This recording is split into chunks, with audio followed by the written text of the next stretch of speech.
Right, we are in the middle of a calculation. Our goal is to derive the linearized field equation around a curved background. So the ansatz for the metric was now G mu nu is some given background metric, G bar mu nu, plus a perturbation. And with some problems, I was able to calculate the Einstein tensor. That's the left-hand side of Einstein's field equation. If we assume that the cosmological constant is equal to 0, so this, of course, is the Einstein tensor of the background. And then there was a term which I denoted delta G mu nu, which in the general situation looked pretty awful. And we will not do anything with this general expression. So we specialize this to the case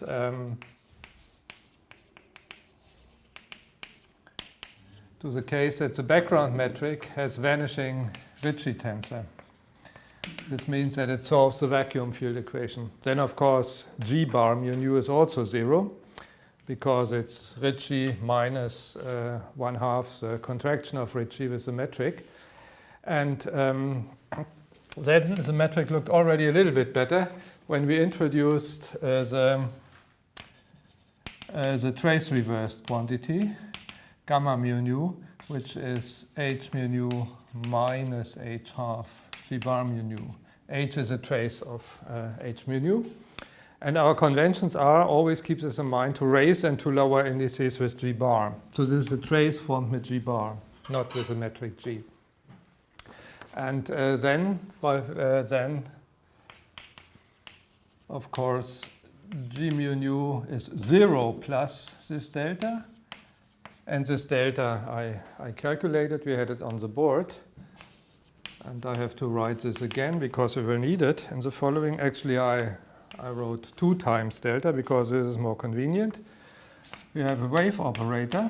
That's the wave operator formed with a background metric, gamma mu nu. Or here in my notes I have rho sigma. Let me also write rho sigma, then I can just copy the indices. Otherwise I mess them up again. Then there was a term that was with a writing mistake. So what I had on the board, I saw this in the recordings when I glanced through it, was just this here. That's, of course, nonsense. Yeah, I have a quantity with 2 indices, so this should also have 2 indices, but here are 4 indices, so something must be wrong. So obviously I forgot something, and this was a pure writing mistake. So from one line to the next, I just dropped the factor, which sums over these 2 indices, then only rho and sigma are left. So this was missing last time on the board, but it's in the written version. Which I distributed last week. Everything is correct, I hope. And then we had 3 terms, and it's now our goal to kill these 3 terms. All of them involve a divergence of the gamma. Here's a divergence of gamma. Then I have plus bar sigma del bar mu gamma mu rho, that's symmetrized in the indices sigma and rho, and the term G bar rho sigma del nu gamma mu nu. So in comparison to the flat space time, which we, as a background, which we considered in the first part of the term, we have this term, which is nu, a coupling to the curvature. Of course, the curvature of Minkowski space was 0. And here we have, instead of the partial derivatives, which we had in the case of the flat background metric, we now have covariant derivatives. And the question is, can we also in this case, where we have covariant derivatives formed with the background metric, can we kill the divergence? And actually the answer is yes, and that was in the middle of the calculation. So we do a gauge transformation. That's a coordinate transformation. In this context, one calls coordinate transformations gauge transformations because they are similar to gauge transformations in electrodynamics. So that's the form of a coordinate transformation. And because we want to retain this form, where we assume that this is small of first order, we have to assume that also this here is small of first order. So with respect to f mu and its derivatives, we linearize And then I had last time on the board an expression for h mu nu, the transformation for h mu nu under such a transformation, which was correct, but actually it's not convenient for what we want to do. So let me write it again, and then let me rewrite it a little bit. So what I had on the board was this here, plus f sigma. It was written in terms of partial derivatives, g bar mu nu, plus g bar, should be able to read my handwriting. I guess that's a sigma nu, d mu f sigma, plus g bar sigma mu d nu f sigma. That's it. And for the following, it's actually convenient to rewrite these partial derivatives in terms of covariant derivatives. And that's what I want to do now. So this is h mu nu f sigma. Well, if I rewrite this as a covariant derivative, I have to correct with two gamma terms, right? I get two gamma terms. And these are gamma sigma mu tau g tau nu plus gamma sigma nu tau g bar mu tau. Yeah? This is this partial derivative if I express it in terms of a covariant derivative and gamma terms. And similarly for these terms, now it's an upper index, so I have minus gamma terms. G sigma nu, covariant derivative mu f sigma minus gamma sigma mu tau f tau.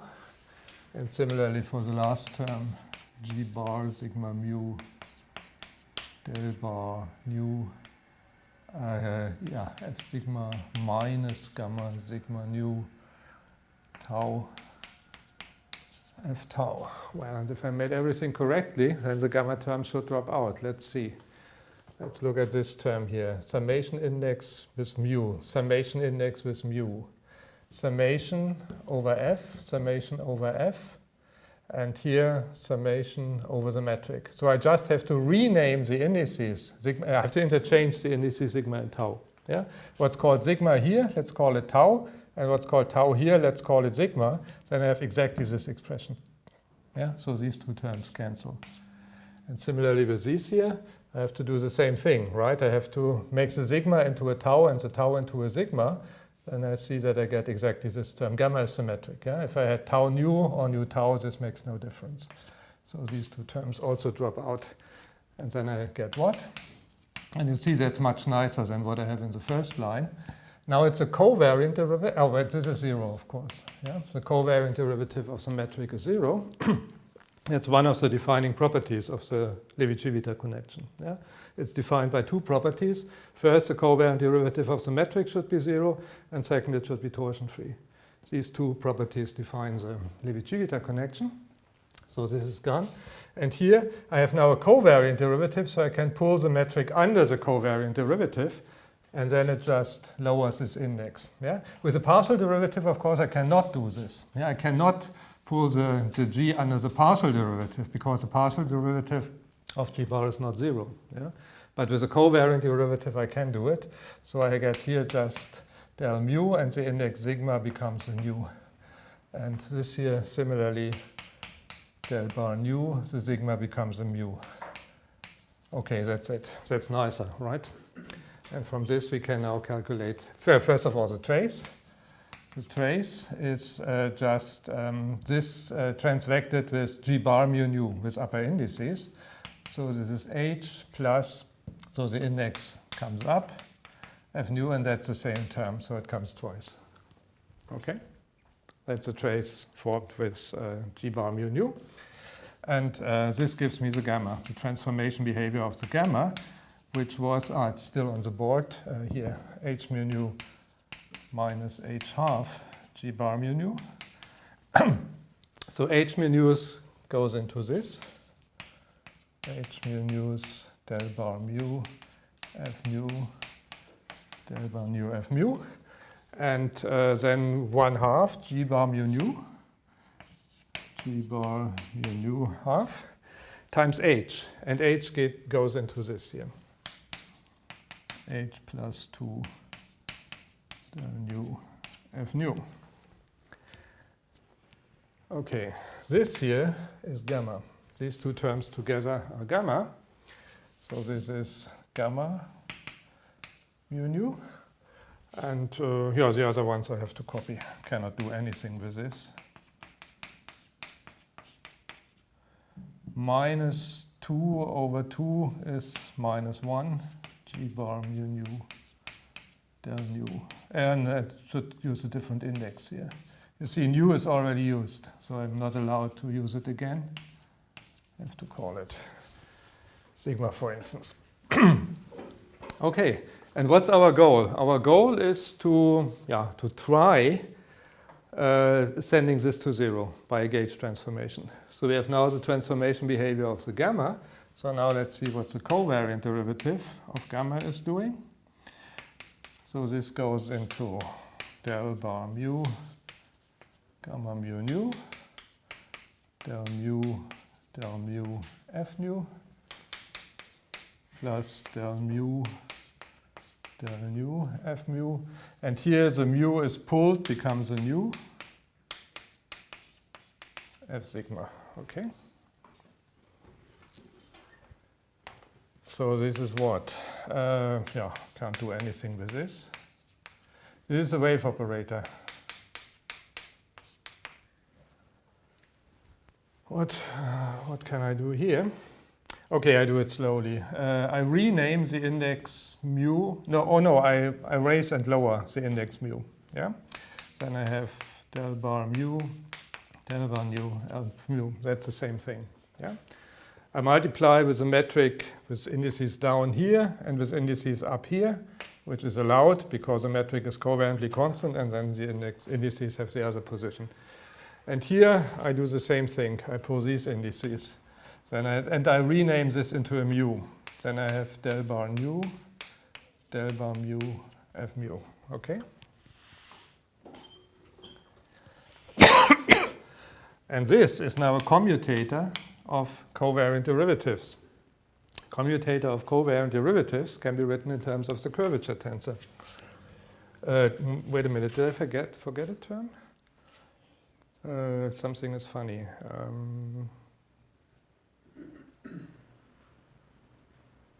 Mu. Is that true?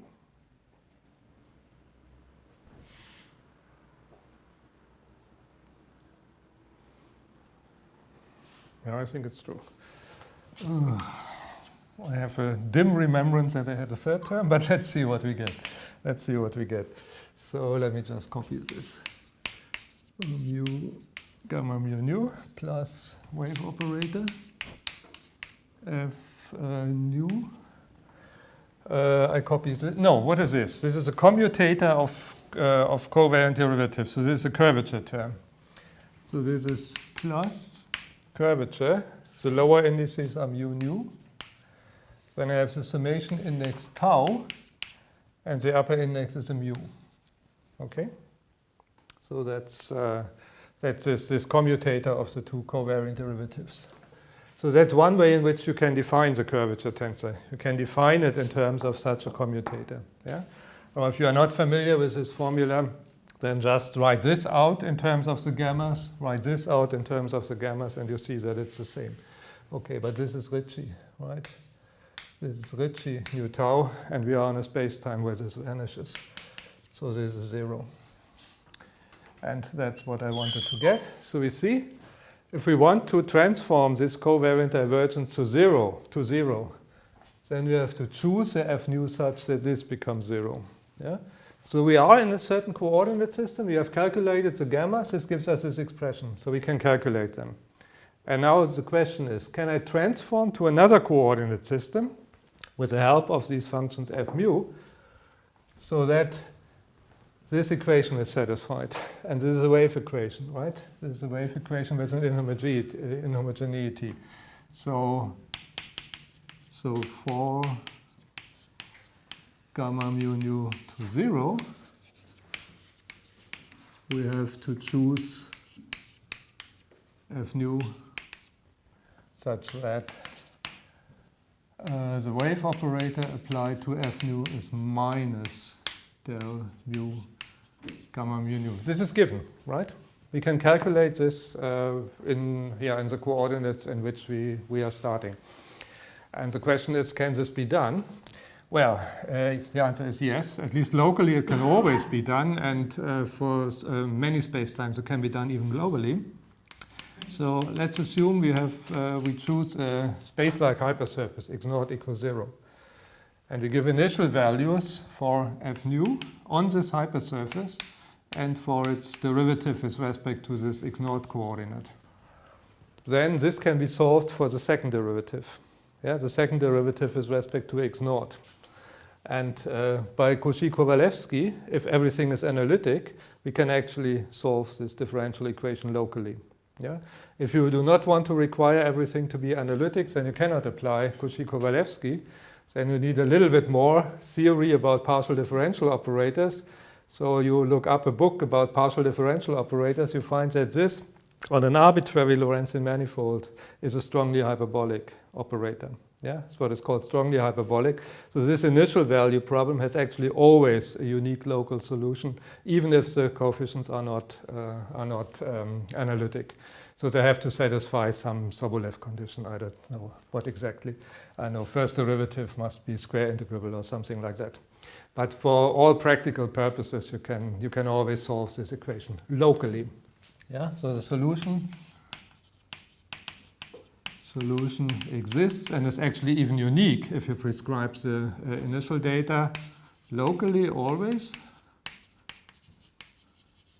Locally means in the neighborhood of this surface. Yeah? So you can evolve it a little bit to the future and a little bit to the past. But then some bad things might happen. Yeah? So the solution might blow up, or the crossing over might take place so that the solution is no longer well behaved.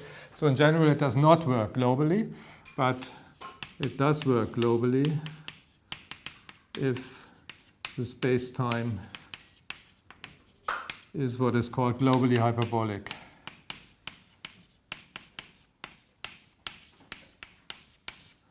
Yeah? Then we can choose this hypersurface in a particular way. It is then called a Cauchy surface, and then the solution exists globally. So I just tell this. So if you are interested in global solutions to this equation, which is actually desirable for what we are planning, then you would have to restrict to globally hyperbolic spacetimes. Fortunately, the Schwarzschild spacetime is globally hyperbolic outside the horizon. Yeah, if you consider the Schwarzschild spacetime and restrict to the region outside of the horizon, this is globally hyperbolic. So it does admit Cauchy surfaces, so that you can give data on this Cauchy surface and it determines the solution everywhere outside of the horizon. It does not determine the solution uniquely inside the horizon. Okay, so we can solve this. I just tell you this. So I'm not giving a lecture course on partial differential equations here, so I cannot prove this.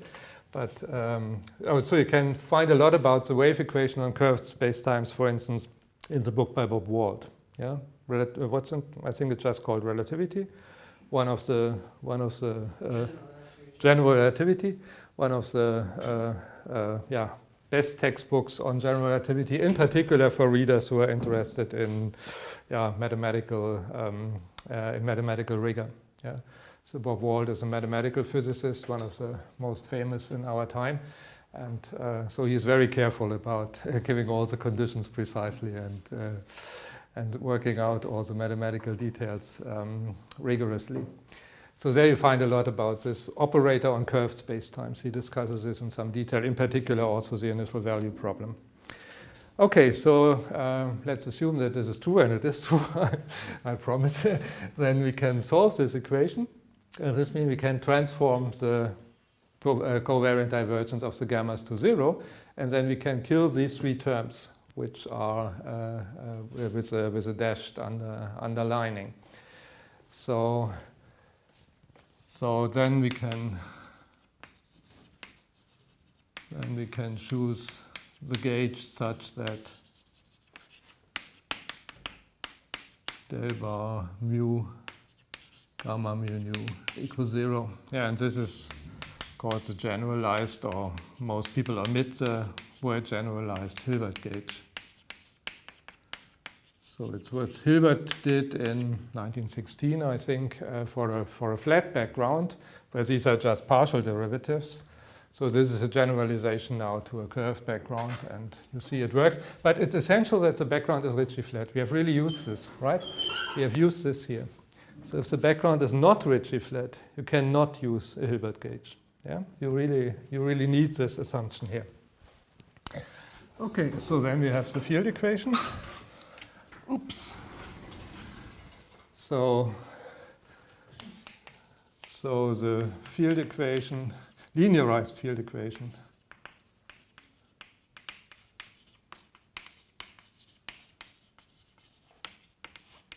on a background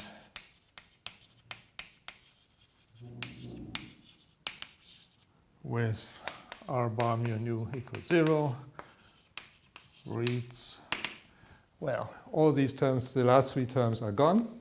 And this is delta G rho sigma is the left-hand side of the field equation. So we have, I have to take the 1/2 to the other side.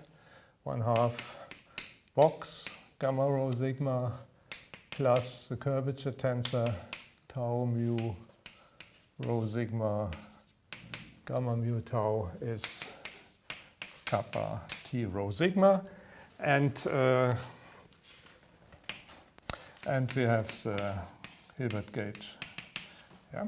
So that's the field equation. Doesn't look too bad. So you see, in comparison to the vacuum case, the new feature is a curvature term. And of course, now we have a more complicated operator here, because this is a wave operator on a curved background, which is considerably more complicated than the wave operator on a flat background.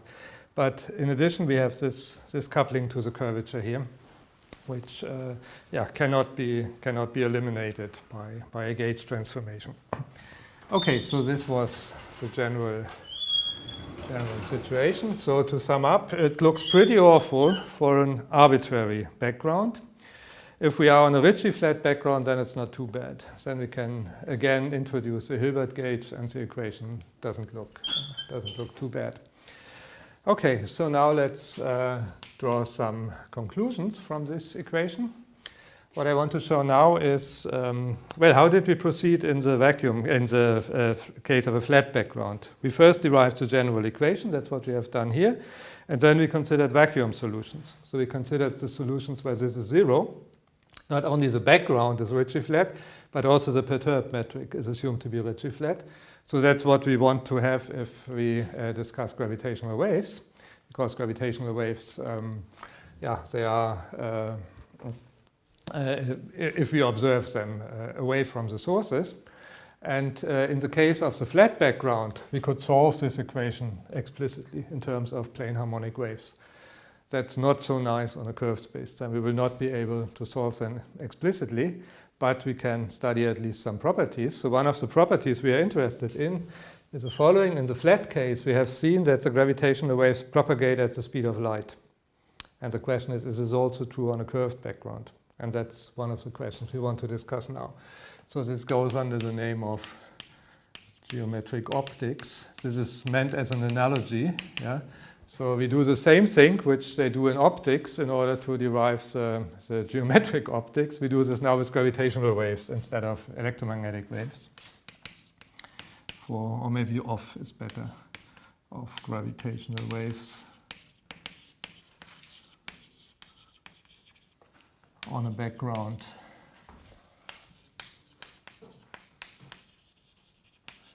with r bar mu nu equals 0. So I will restrict to this case. You can discuss it, of course, also on a more general background, but then you cannot use the Hilbert gauge, and then the differential equation looks pretty awful.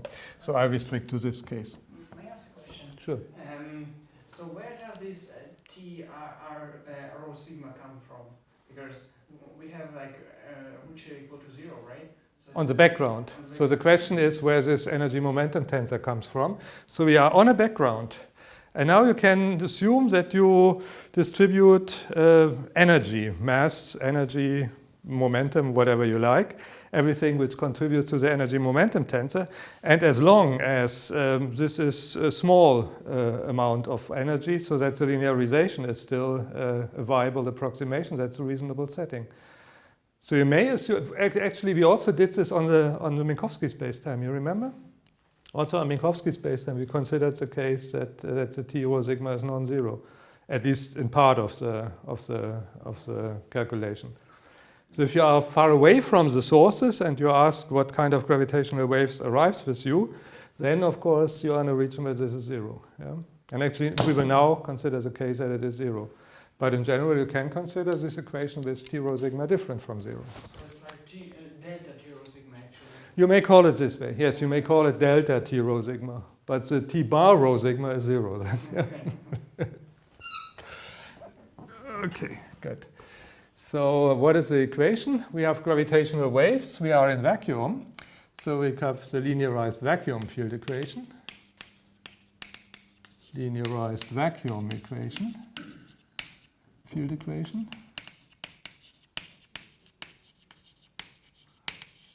So this is with 0. Minus 1/2 box gamma rho sigma r tau mu rho sigma gamma mu tau is 0, and we use the Hilbert gauge. Otherwise, this equation doesn't hold. Yeah, it only holds if we are in the Hilbert gauge. Del bar gamma mu nu is 0. And we want to solve it, or at least we want to discuss properties of the solution. We will not be able to solve it explicitly, in contrast to the case of a flat background. So what did we do in the case of a flat background? So we considered plane harmonic waves, right?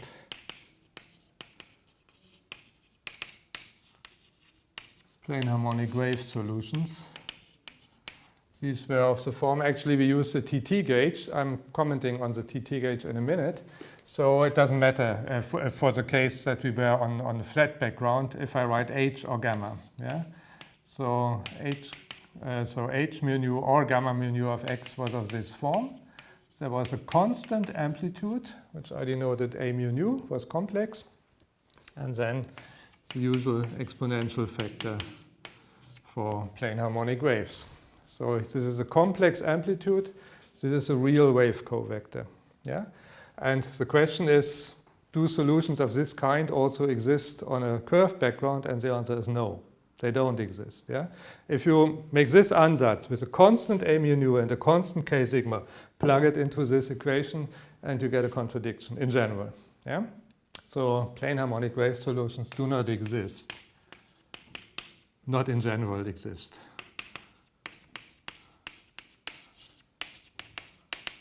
If your spacetime has a certain symmetry, for instance in a certain spatial direction, then you might find solutions in this particular spatial direction. But in general, they do not exist on a curved background. So we cannot do exactly what we have done on the flat background, namely study these solutions and then from the properties of the wave covector found out in which direction and with which velocity the waves propagate. This cannot be done. And also we cannot,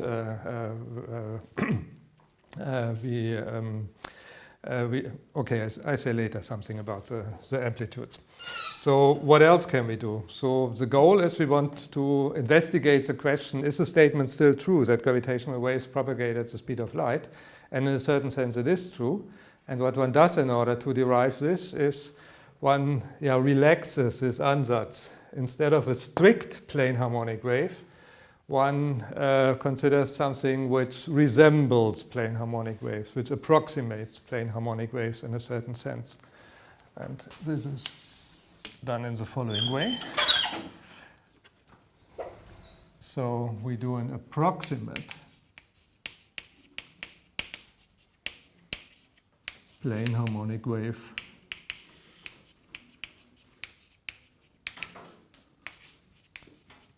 It is actually not one solution, it's a family. It will depend on a real parameter, which I call alpha. It's often called epsilon, but epsilon is used for so many things. I prefer to call it alpha. Plane harmonic wave families. So this is something gamma mu nu of x.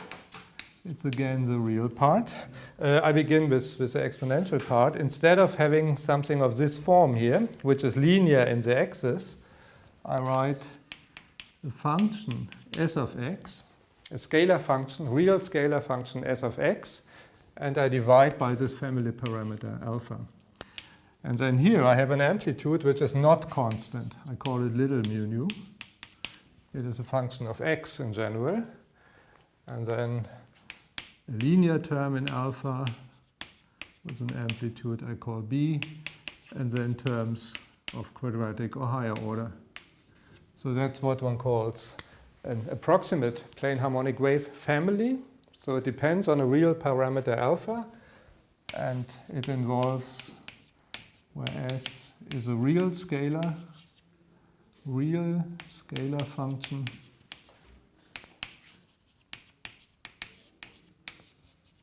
and a mu nu and b mu nu are complex. Also functions of x as indicated by my notation. Well, what has this to do with a plane harmonic wave? It isn't a plane harmonic wave, but it becomes very similar to a plane harmonic wave if I consider a small region of space-time and if I choose the alpha sufficiently small. And to see this, so interpretation. So why do we call this an approximate plane harmonic wave family? This function s can be Taylor expanded about some point x naught in space-time. Then my function s of x looks like that. It's s at this point x naught plus the gradient. I can use a partial derivative or I can use a covariant derivative with a background metric because it's applied to a scalar function. It's the same thing. Yeah? I could also write partial mu.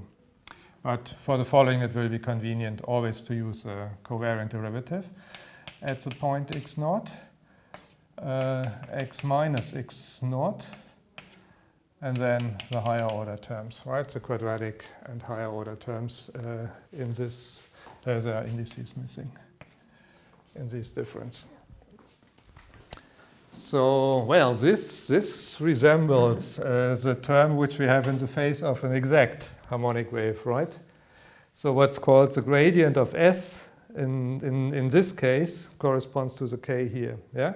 So we can collect the constants together, x naught, and then we have plus something k mu, which is a function of x naught now, x mu plus a higher order terms, where s naught is just s of x naught minus this term here, del mu s x naught mu. This is constant. Yeah?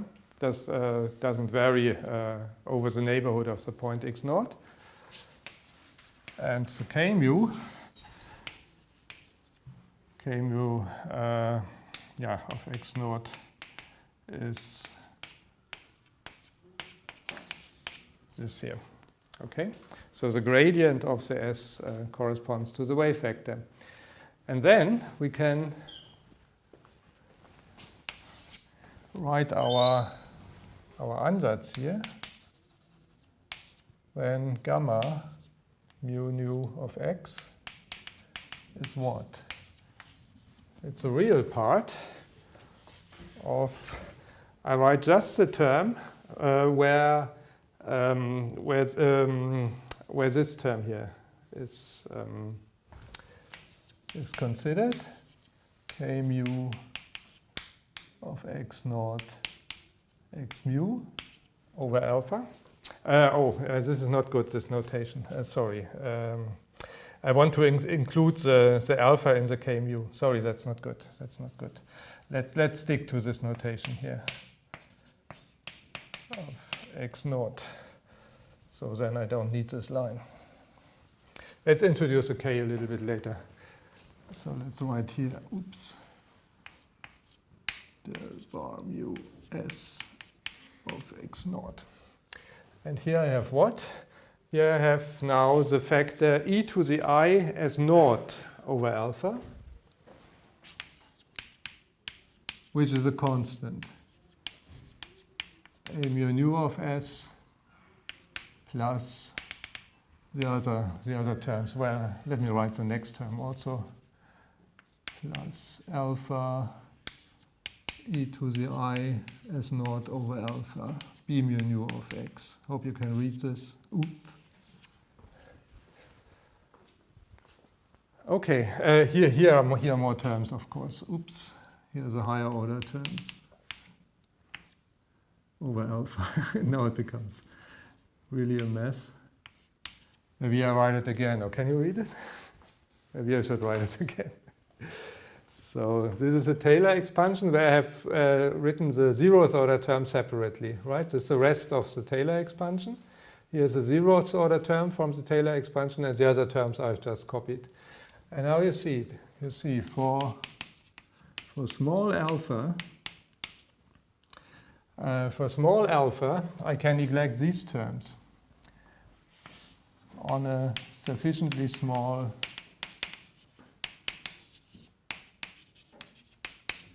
neighborhood.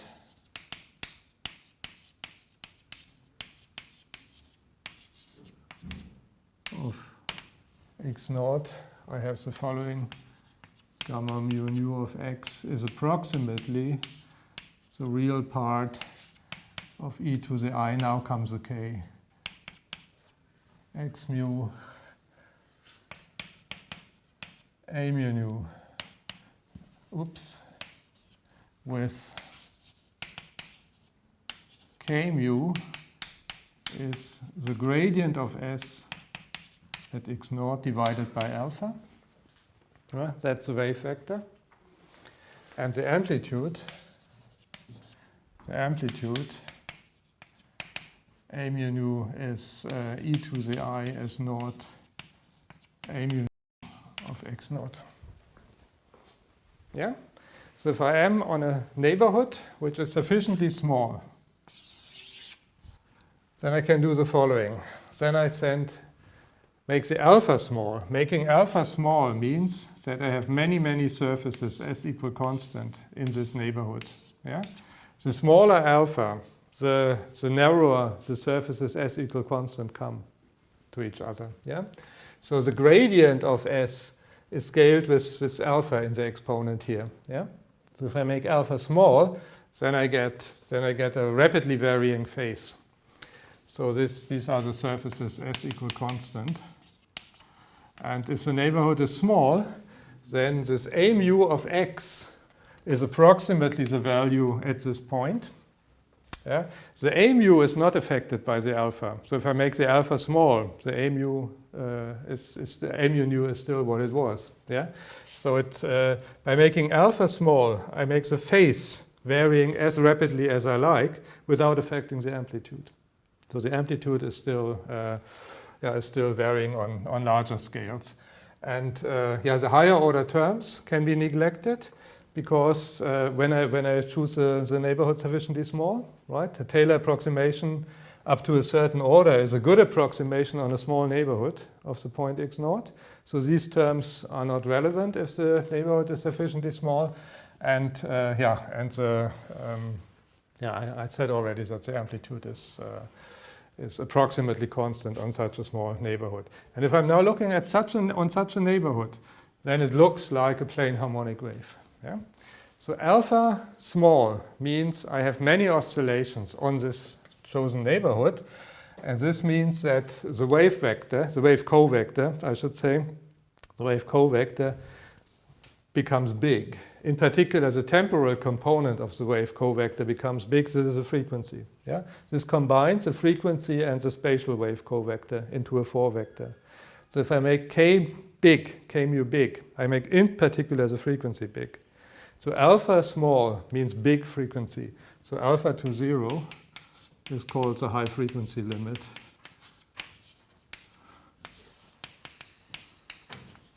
High frequency limit. Okay, and with such a family of functions, which resemble plane harmonic waves better and better the smaller alpha is chosen on a given neighborhood. With such a family, we can now investigate the question of whether or not gravitational waves propagate at the speed of light. Okay. So that's something which you do not only with gravitational waves. Actually, it's much more common to do it with electromagnetic waves. So this series expansion, this definition of approximate plane harmonic waves goes back to Ralph Lüneburg. Lüneburg in the 40s, he has introduced this approach to the high frequency limit of optics. And it's developed for optics, for instance, in the textbook by, what is the name? Klein and K, one of the standard textbooks on electrodynamics. They were students of Lüneburg, so they attended the original lectures of Lüneburg, and then in their textbook they included a part on this approach. So you can do this in ordinary optics, for instance, in a medium with certain properties, and then you get the high frequency limit, which is called the geometric optics limit. So it replaces the propagation in terms of waves by a propagation in terms of rays. And that's what we will do now. And we will investigate whether the rays actually move at the speed of light. So that's the program for the next 20 minutes or so. And we will answer this question with a yes. May I ask Yeah. questions? Why do you say that by making alpha small, we actually make the surfaces closer? Is it affecting somehow the scale or somehow? Well, I keep the neighborhood fixed. And now look at the expression. Look at this expression here. At this expression, where k mu is this here. Yeah? If you make alpha small, then it makes the k mu big. Think of standard formalism of optics, where k mu has 4 components. The time component is called omega over c, and the other one are kx, ky, kz. And making k big means making the frequency big. Yeah? Making the frequency big means making the wavelength small. Yeah, so they come closer together. Big frequency means small wavelength. Yeah. K is the inverse. The modulus of k, of the spatial k, of kx, ky, kz. The modulus of this is also called the wave number, and this is just the inverse of the wavelength. Yeah. So if the k becomes big, the wavelength becomes small. And the surface is as equal to constant, they actually like surface of one phase? Well, the phase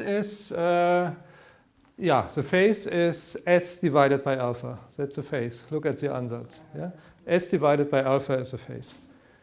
Well, in optics, one calls S usually the iconal function. Derives from the Greek word icon. I think it means image. So it's a function which is relevant for image formation. That's where the name comes from. And the iconal function is intimately related to the notion of rays, as you will see in a minute. My second question is, so by choosing this gauge, do you fix an observer? Okay, the question was if by choosing a gauge we fix an observer. No, we don't. No, we don't. Absolutely not. Observer has something to do with the 4 velocity. There's no 4 velocity in the game here. On flat space-time, we considered the so-called TT gauge. The TT gauge was formulated in a way that it involved an observer. Yeah? So this had something to do with an observer. But here we have just the covariant derivatives. This has nothing to do with an observer. So the Hilbert gauge does not distinguish particular observers.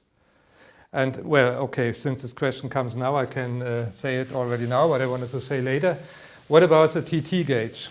Yeah, when we discussed gravitational waves on a flat background, it was very, very helpful that we use the TT gauge because it restricted the components of the amplitude to measurable components. Yeah, all the gauge freedom was removed.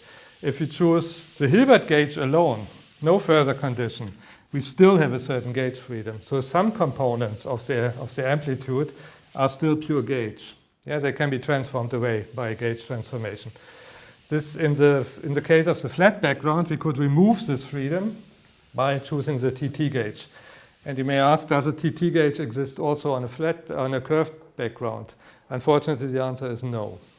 TT stands for traceless transverse. Yeah? And what you can do on a curved background, at least if it is Ritchie flat and you have chosen already the Hilbert gauge, you can in addition kill the trace. So you can get one of the T's.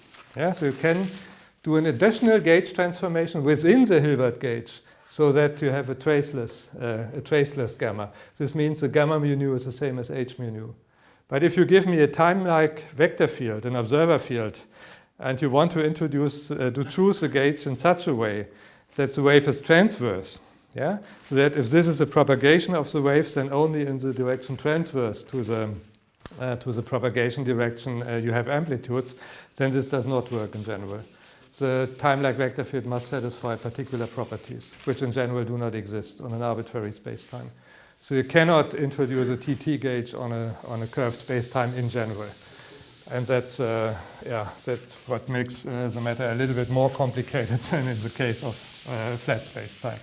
So I had, actually when I prepared this lecture, I thought for some time if I should choose some of the other gauges which are occasionally used in order to discuss this matter, or if I should do it in the general setting of the Hilbert gauge. So actually I will now do it in the general setting of a Hilbert gauge without additional gauge conditions. We have to keep in mind that some degrees of freedom in our amplitudes, that's a little a mu nu now, some degrees of freedom are pure gauge. Yeah? Not all components of this little a mu nu have physical meaning. You have to be aware of this, but on a curved background it's not so easy to transform these gauges away. By the way, this was a big issue in the history of gravitational waves. When Einstein wrote his first papers on gravitational waves, the one from 1916 and the one from 1918, actually he wasn't aware of this fact, that some components of the amplitudes were pure gauge. So we had longitudinal modes in addition to the transverse modes. And then Eddington, it was Eddington who clearly found out that the longitudinal modes do not exist actually, that they are pure gauge. And there's a famous formulation in one of the Eddington papers where he said they propagate at the speed of thought. Yeah? The other ones propagate at the speed of light, the real things, and these spurious modes, they propagate at the speed of thought. Yeah, so they exist only in the mind of the reader. So this was, it was drawing on for several years, between 1916 and I think the Eddington paper was 20 or 21 or so. So over quite some time it was not clear what are the gauge-independent degrees of freedom of a gravitational waves. And okay, but nowadays we know it, and on a flat spacetime it's actually, if you know how it works, if somebody has told it to you, then it's fairly easy to reproduce it. So you can reduce to these degrees which survives the TT gauge, and they are the physically measurable things. Okay, but on a curved spacetime it's more complicated. So I work now in a Hilbert gauge without further specification. And our goal is we want to evaluate, we want to determine properties of the Eikonal function and of the leading order amplitude. That's all we want to do. We are not interested in the higher order terms. That's what we want to determine, of course, from the field equation and from the gauge condition. So inserting the Ansatz. By Ansatz I mean the approximate plane harmonic wave Ansatz into the Hilbert gauge. Let me begin with this. So what was the Hilbert gauge? Hilbert gauge was this here. Yeah? And now I have for gamma mu nu this expression there. So then I get what? I get the real part, the function in front of everything. And well, the leading order term with respect to 1 over alpha, I get when the derivative hits this S here, then I get I del mu S over alpha, and there was an A mu nu. A mu nu. And then the next term is of order alpha 0, right? So this is the leading order term, yeah, where I have the alpha in, I get a 1 over alpha. Yeah, I calculate the derivative of this, the mu derivative of this with the product rule. So the first term I get when I differentiate the exponential function. This gives me this term here.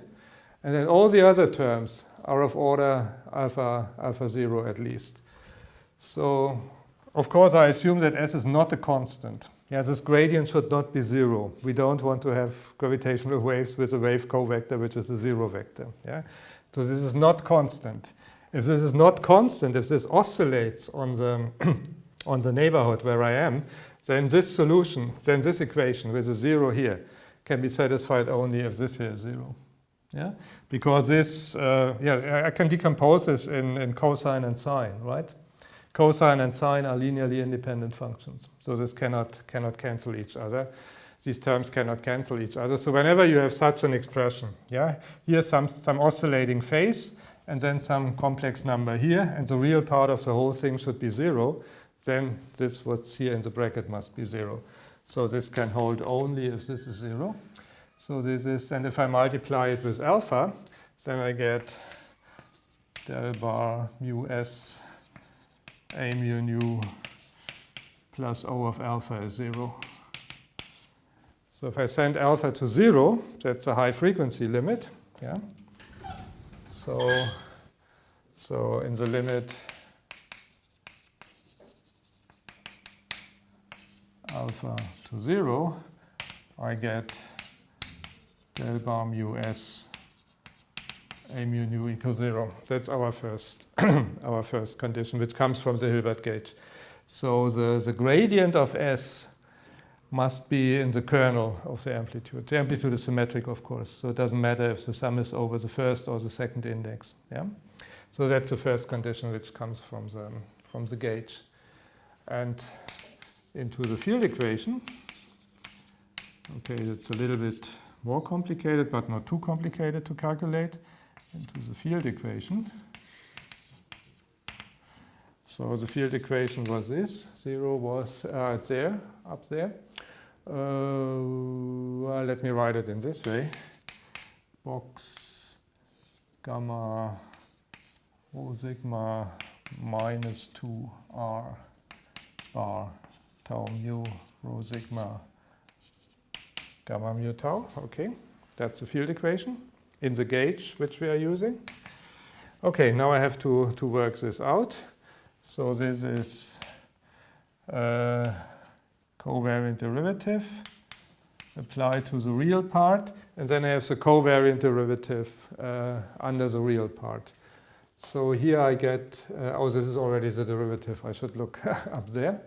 So if I differentiate the exponential function, of course it reproduces itself always. Then I get an I del mu s over alpha. I over alpha del mu s, and there is an A rho sigma. Then I get the term where it takes the derivative of the A rho sigma. Then I get the term where I differentiate the exponential function, and this hits the B.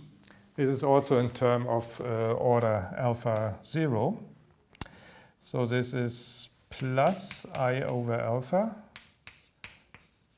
del mu s alpha b mu nu. So the alpha goes away. And then the higher order terms, which I don't write down, the terms which are of order alpha at least. And this term here, minus r. Now you may ask, has this anything to do with alpha? And my assumption for the time being will be that this has nothing to do with alpha. Yeah, that my background does not depend on alpha. So if I do this limit, if I send alpha to 0, I don't affect my background geometry. Yeah? I will comment on this later, what this means physically. So you can do something else. You can smuggle the parameter alpha also into the curvature tensor. Then you will get something else. But for the time being, let's assume that the background geometry has nothing to do with alpha. It's not affected by alpha. Then this is just r tau mu rho sigma. And I just write this as it was in the ansatz. This is a mu tau plus O of alpha.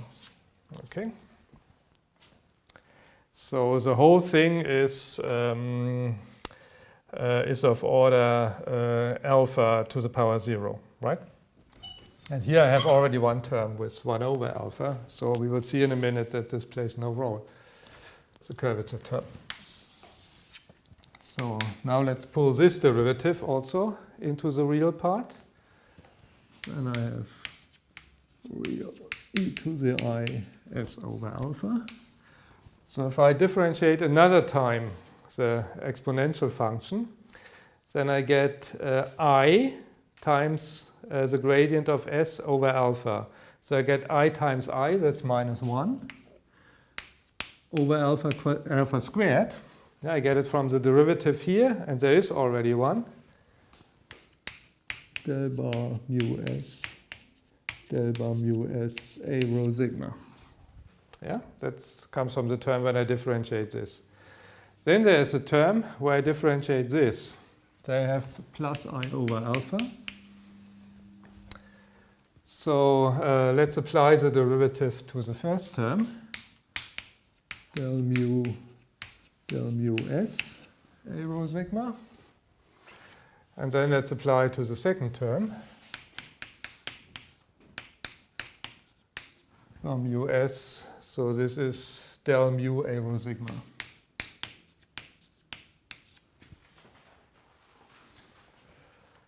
And then comes the term where I differentiate the exponential function and hit this term here. This gives I over alpha, gradient of s times del mu a rho sigma.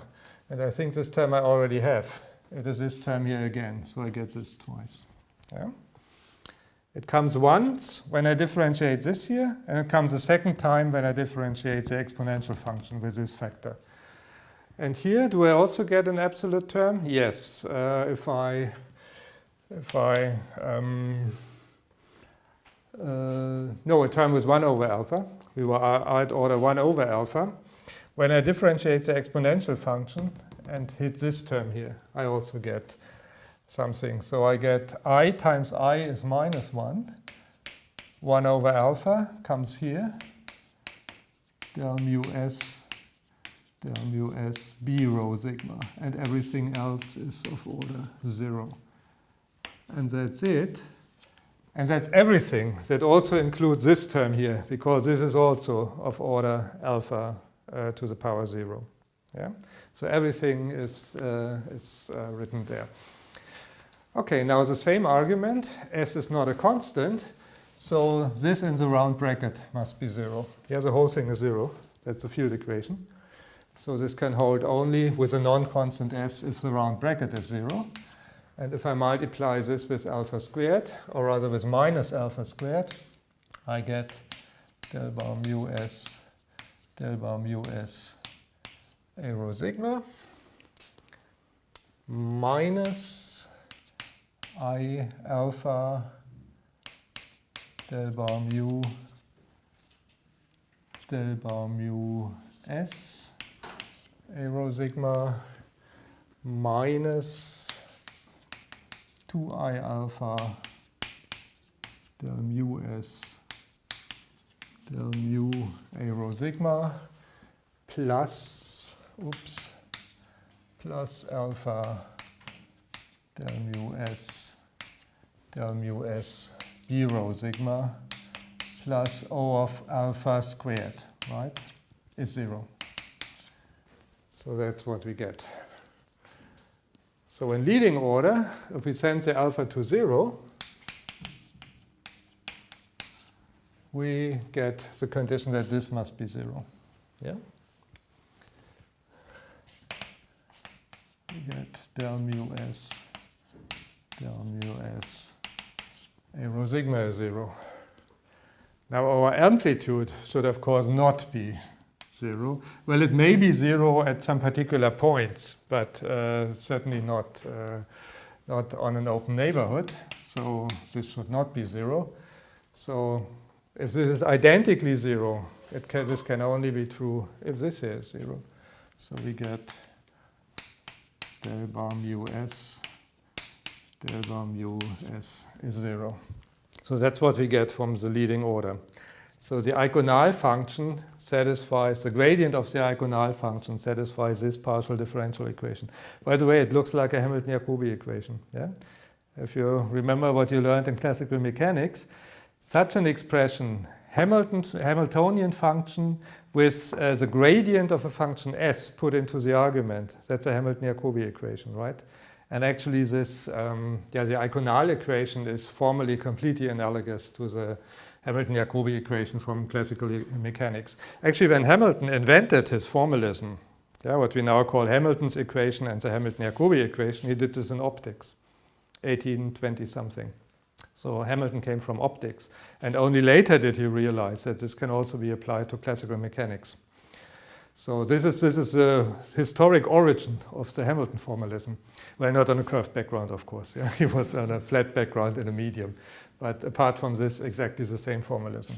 Okay, but now let's interpret this equation in our situation. We are on a curved background, and the equation says that the gradient of this Eikonal function s satisfies this partial differential equation.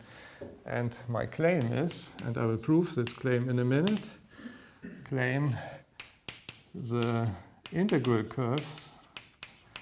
So what this, I'm now interpreting this equation, yeah? The integral curves of the vector field KMU with upper index. So this is this here, yeah?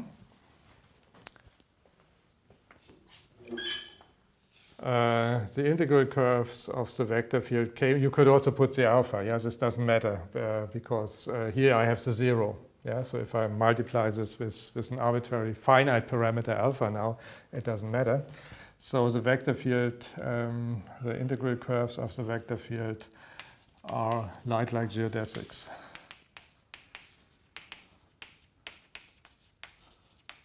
Of the background metric, yeah, of the background metric, G rho sigma. So I claim that this is a consequence of this equation, and I will prove this. I think I need a little bit more space than I have available, so I have to clean the board. And that's what one calls a race. Yeah, that's what one calls a race. Should I squeeze this here? Or the mathematicians say bi-characteristics. That's the same. Yeah, if you have a partial differential equation, you do this construction, and you find what physicists call the race. Then the mathematicians call this the bi-characteristic curves.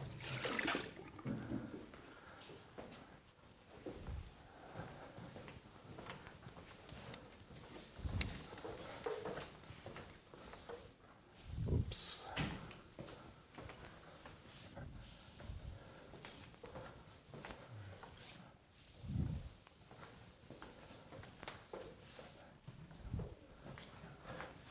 So I will prove my claim, and then I draw a little picture, which will hopefully clarify the matter even better.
Okay, let's prove this. So, well, that these curves are light-like is obvious. That's what's what's already on the board, right? Proof. So, integral curves of k mu are obviously light-like.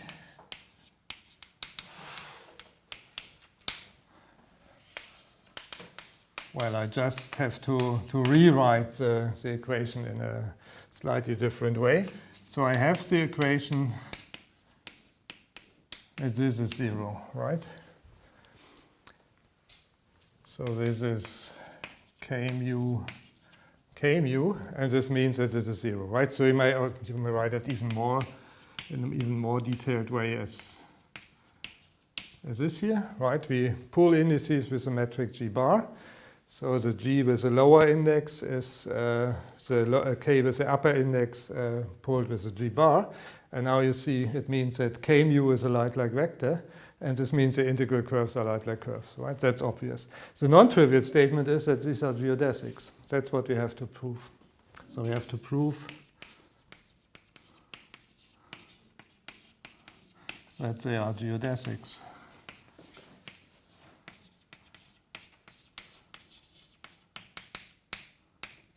What does this mean? It means that k mu, k sigma is 0, right? That's the geodesic equation. If I take the derivative of my tangent vector in the direction of the tangent vector with a del bar derivative, then this should be 0. It means k sigma is parallel along every integral curve of k. And that's what we have to prove, to demonstrate. Oops.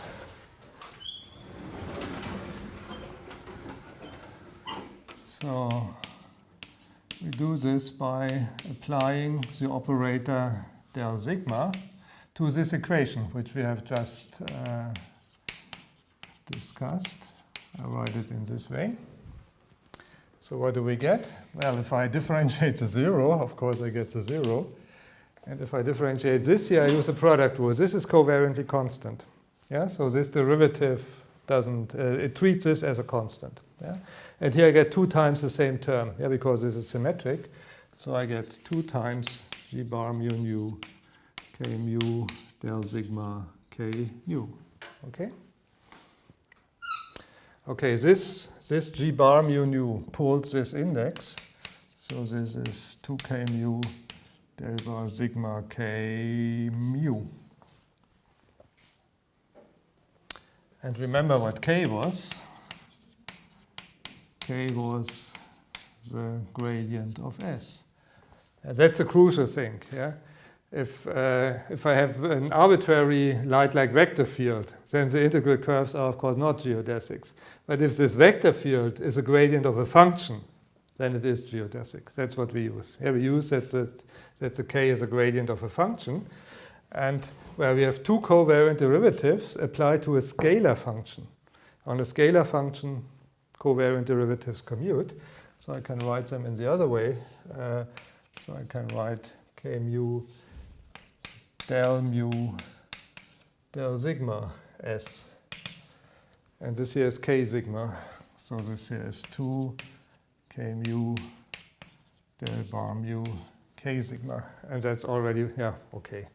You want to do it in full detail, then you should pull up this index, so make it into a row. So then I get 0 is 1/2 times 2 goes away, k mu del bar mu, and here the index is pulled, becomes a row, and that's the condition, right? Covariant derivative in the direction of k is 0. It's geodesic. So that's what we wanted to prove. Okay, what does this mean? Well, what are light-like geodesics on a space-time? Light-like geodesics are light rays. Yeah? Rays which move at the speed of light. And gravitational waves are associated in this high frequency limit. They are associated also with a family of rays which behave exactly as light rays on the background. So this is a statement: gravitational waves move at the speed of light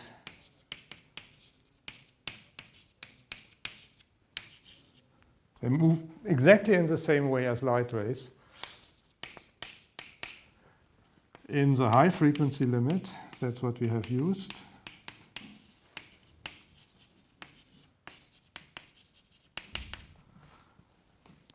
The high frequency limit in the linearized theory.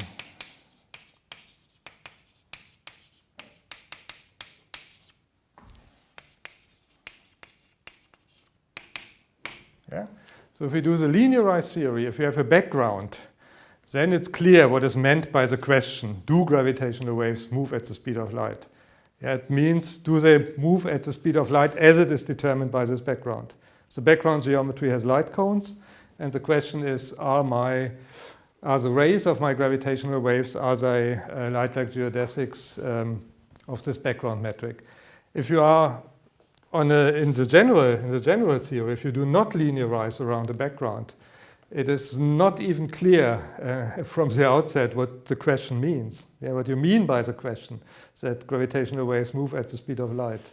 What is the speed of light? If the gravitational wave itself determines the space-time geometry, yeah, this is then you have to be very careful how to phrase the question. It's not just to find the problem to find the answer. The problem is just to phrase the question properly. But if you are on a curved background, then it's clear what is meant by the question, and the answer is, in this setting, yes, gravitational waves move at the speed of light. So this was the leading order term, where you send just alpha equal to 0 in this expression here. Yeah. We can now also consider the next two leading order. So the leading order says this is 0. Then we can again divide by alpha and send then alpha to 0. Then we get the condition that the next order terms are 0. And let's see what we get from this.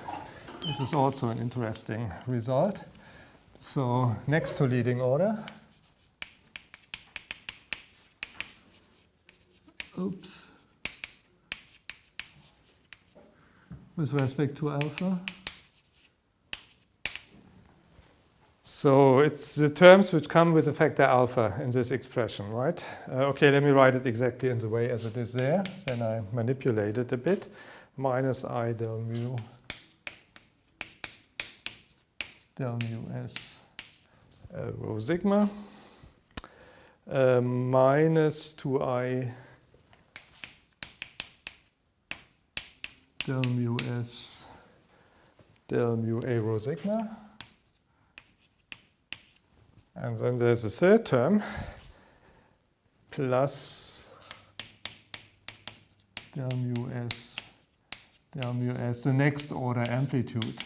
This must be 0. Yeah? Well, actually, we are not interested in the next order amplitude. Unfortunately, we know from the leading order that this is 0, so the last term plays no role. Yeah? So this is a condition only on the first order amplitude. And what kind of condition is it? Well, it's kind of a transport law. Here's a covariant derivative in the direction of k. So this tells us how the amplitude changes along the ray. And this is what is called the transport equation for the amplitude. Let me write it maybe in a more suggestive way. If I write this here as k mu, as we have done before, k mu del bar mu a rho sigma, then I have this on the other side. This on the other side. And this comes with a minus. This comes with minus 1/2, right? Minus 1/2. So I take this to one side, divide by 2I. Then I have on this side minus 1/2. Yes. Del bar mu is a rho sigma. So that's the transport law. Yeah. Here you see how this. Here, if you like, you could also here write k mu. I could write it this way. So it's the divergence of the vector field k mu, what you have here. The divergence of the vector field k mu determines how the amplitude changes. Now the interesting thing is that this covariant derivative of a rho sigma is proportional to a rho sigma. This means if you multiply the a rho sigma with an appropriate factor, then the thing becomes covariantly constant. And maybe that's a more convenient way to write this condition. So let's introduce the function u, a multiplicative function, which we determine in an appropriate way. So if I calculate k mu del mu u a rho sigma, I multiply this with the function u. I calculate this with the product rule.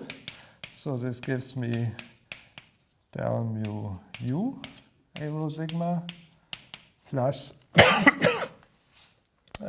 u k mu del bar mu a rho sigma. And this is precisely the expression which we have on the left-hand side here. So I can continue.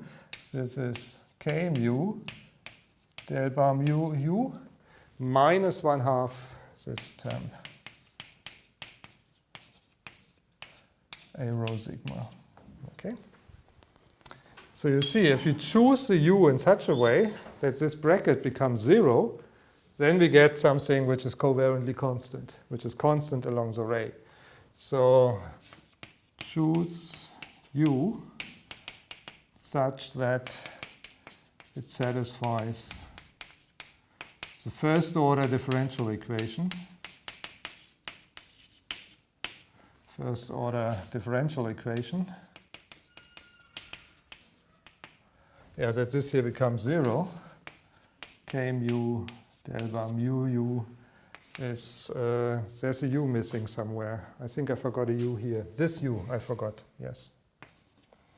Is plus u12 del bar mu k mu. So this is to be read in the following way. My rays are given. Yeah, I have now determined, I've solved my system to lowest order, to leading order. So I know now my family of rays. Then I can calculate this expression. I ask how does, I'm looking for a function, and I ask how does it change in the direction of the rays. And the problem, and the requirement is that it changes along the rays according to this differential equation. Of course, I can solve this differential equation along every ray. Yeah, it's an ordinary differential equation of first order along every ray. So this has a unique solution. Yeah. So if I do this, then I have the condition that k mu del bar mu u a rho sigma is 0. So if I multiply my amplitude with an appropriate scalar function, yeah, this does not change the eigendirections in which the oscillation is going.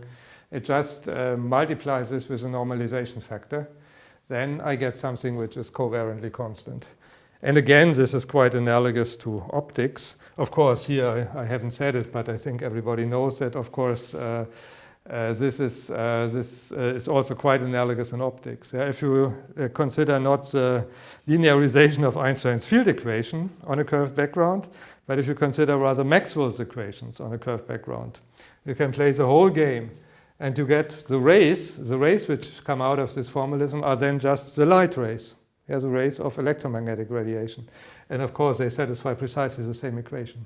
Yeah? Light rays are light-like geodesics. So this is this leading order calculation is quite analogous to optics. And also this is analogous to optics. The only difference is you have an amplitude in optics. You usually use the electromagnetic potential, yeah, for describing electromagnetic waves. Then you have a thing with one index. Yeah? And if you are in a particular gauge, then you can also arrange it in such a way that this polarization vector is parallelly transported along the ray. Yeah, you have to normalize it. Yeah, so actually it changes in the course of time along the ray. But if you normalize it, then you get something. If you are just interested in the direction of the polarization, then this is parallelly transported. So this is if you have seen this calculation for the case of optics, then I think you see the analogy that it's more or less the same thing. So gravitational waves in the high frequency limit on a curved background behave very similarly, if not to say in exactly the same way as electromagnetic waves on a curved background. The only difference is that here you have something with two indices and not with one index. That's the difference. So summary of this consideration: gravitational waves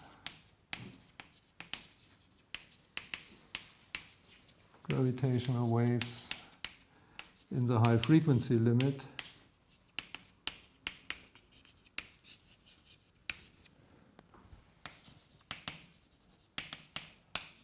move at the speed of light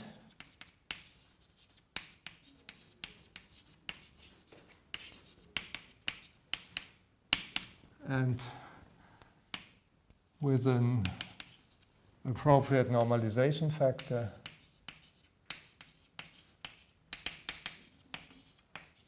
namely this u here,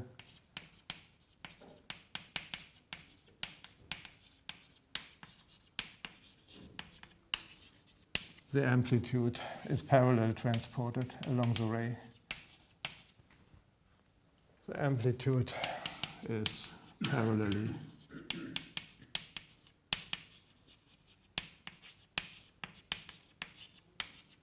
along the rays.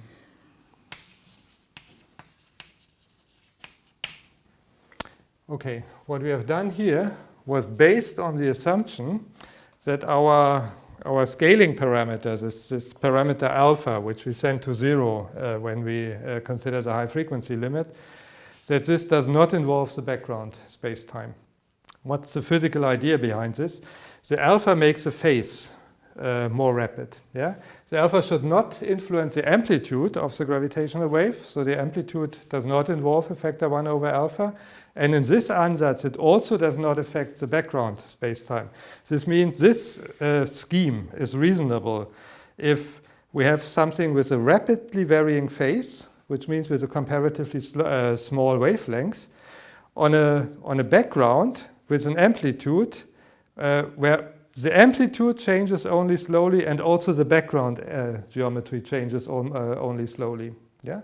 If you are on a background with a very rapidly changing curvature, where the curvature is very strong, very big, yeah, then this approximation would not be reasonable. Yeah, it's reasonable only if the wavelength of the gravitational wave is small in comparison to the length scale on which the amplitude changes, and small with respect to the length scale, with a radius of curvature. Remember, curvature tensor has dimension 1 over length squared. Yeah? So big curvature means small curvature radius. Yeah? And if the curvature is so big that the curvature radius is very small, then this approximation which we here get is not reasonable. Then you would do something else. You would assume that also the background geometry, this means the curvature tensor, involves parameter alpha. And then you would, from this curvature term, do I still have it on the board? Here it is. From this term, let's assume this also is proportional to 1 over alpha, or maybe even to 1 over alpha squared. Then it would also contribute to these orders here, and it would modify them. Yeah? So then, if it's proportional to 1 over alpha, for instance, then it would be no longer true that the amplitude is parallel. Yeah? So, but there would be a coupling to the curvature of the amplitude. And if it's even proportional to 1 over alpha squared, if the background geometry is changing very rapidly, then it would even affect the property that rays propagate at the speed of light. Yeah? So you would get a direct coupling of the rays to the curvature. So, well, what kind of gravitational waves do we consider on a certain background if we are on a black hole space-time? With, let's say, a supermassive black hole with a Schwarzschild radius in the order of millions of kilometers. And we have gravitational waves with wavelengths not with millions of kilometers. Then, of course, this assumption is very reasonable. Yeah? But you may think about situations where you have maybe some kind of mini black holes or something like that, yeah, where the curvature is much bigger than for these big animals. And if you consider gravitational waves interacting with these mini black holes, then you would have to do something else. Yeah? Then this approximation scheme wouldn't work. But for astrophysical applications, in particular for supermassive black holes, this is a very good approximation. Even for stellar black holes, it's a reasonable thing. Yeah, where the Schwarzschild radius is in the order of kilometers.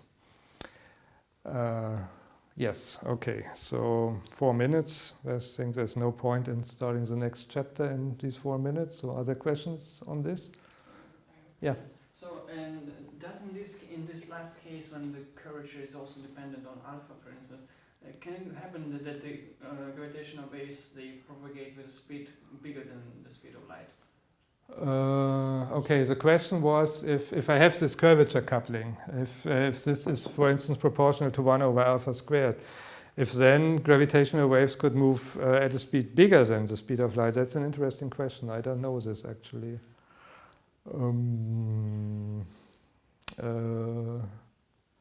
It should be possible at least. Yes, one would have to expect this. Yeah. So I don't see any obvious reason why this is forbidden. Yeah. So that's an interesting point. I don't know if this can be true. Yeah, I don't see why it should be forbidden.